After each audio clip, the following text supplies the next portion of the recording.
Hi friends, ഏവർക്കും design ടിപ്സിൻ്റെ പുതിയൊരു വീഡിയോയിലേക്ക് സ്വാഗതം. ഞാൻ ലിൻസിയോസ്. ഇന്നത്തെ ഒരു വീഡിയോയിൽ നമ്മൾ നോക്കാൻ പോകുന്നത് ഫോട്ടോഷോപ്പിനകത്ത് എങ്ങനെയാണ് ഒരു ന്യൂ ലെയർ ക്രിയേറ്റ് ചെയ്യുന്നതാണ്. നമ്മൾ സാധാരണയായിട്ട് ലെയർ ക്രിയേറ്റ് ചെയ്യാനായിട്ട് ഉപയോഗിക്കുന്ന 3 മെത്തേഡാണ് ഞാനിവിടെ പരിചയപ്പെടുത്താൻ പോകുന്നത്. അപ്പോൾ ആദ്യത്തെ മെത്തേഡ് എന്താണെന്ന് നമുക്ക് നോക്കാം. അതിനായിട്ട് നമ്മൾ ആദ്യം തന്നെ പോകുന്നത് ലെയർ മെനുവിലാണ്. ഇവിടെ നിങ്ങൾക്ക് ന്യൂ എന്നൊരു ഓപ്ഷൻ കാണാവുന്നതാണ്. ഇതിനകത്ത് പോവുകയാണെന്നുണ്ടെങ്കിൽ ലെയർ ക്രിയേറ്റ് ചെയ്യാനുള്ള ഓപ്ഷൻ വന്നിട്ടുണ്ട്. നമ്മൾ ഈ ലെയർ സെലക്ട് ചെയ്യുന്നുണ്ട്.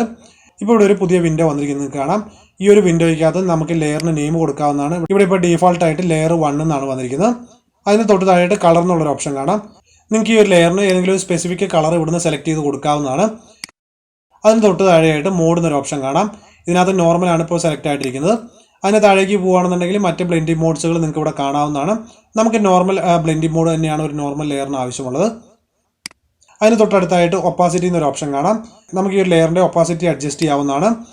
നമ്മൾ ഈ ഒരു ലെയറിനകത്ത് കൊടുക്കുന്ന ഒബ്ജക്റ്റിൻ്റെ ഒപ്പാസിറ്റി ഓട്ടോമാറ്റിക്കലി തന്നെ അഡ്ജസ്റ്റ് ആവുന്നതാണ്. ഇനി ഏറ്റവും ലാസ്റ്റായിട്ട് ഓക്കെ പ്രസ് ചെയ്യാം. ഇപ്പോൾ ഇവിടെ ഒരു പുതിയ ലെയർ ക്രിയേറ്റ് ആയിരിക്കും നിങ്ങൾക്ക് കാണാം. അതുപോലെ നമ്മൾ കൊടുത്തിട്ടുള്ള ഒരു റെഡ് കളർ ഇവിടെ വന്നിട്ടുണ്ട്. നമുക്കിതുപോലെ ഓരോ ലെയറിനും വ്യത്യസ്തമായിട്ടുള്ള കളറുകൾ കൊടുക്കാവുന്നതാണ്. അതുപോലെ നമ്മളിവിടെ മോഡ് നോക്കുകയാണെന്നുണ്ടെങ്കിൽ ഇവിടെ നോർമലാണ് വന്നിരിക്കുന്നത്. ഇവിടെ ഒപ്പാസിറ്റി 100% തന്നെയുണ്ട്. ഇനി ഒരു ലെയർ ക്രിയേറ്റ് ചെയ്യാനുള്ള സെക്കൻഡ് മെത്തേഡ് എന്താണ് നമുക്ക് നോക്കാം. ഇവിടെ ഈ ലെയർ പാനലിനകത്ത് ഏറ്റവും താഴെ വരികയാണെന്നുണ്ടെങ്കിൽ ഒരു ന്യൂ ലെയർ ക്രിയേറ്റ് ചെയ്യാനുള്ള ഒരു ഓപ്ഷൻ നിങ്ങൾക്ക് ഇവിടെ കാണാവുന്നതാണ്. ക്രിയേറ്റ് എ ന്യൂ ലെയർ എന്നുള്ള ഈ ഒരു ഓപ്ഷനിൽ ക്ലിക്ക് ചെയ്യാം. ഇപ്പോൾ ഇവിടെ മുകളിൽ ലെയർ വന്നിരിക്കുന്നത് നിങ്ങൾക്ക് കാണാം. അതായത് ലെയർ 2 എന്ന് പറഞ്ഞിട്ട്.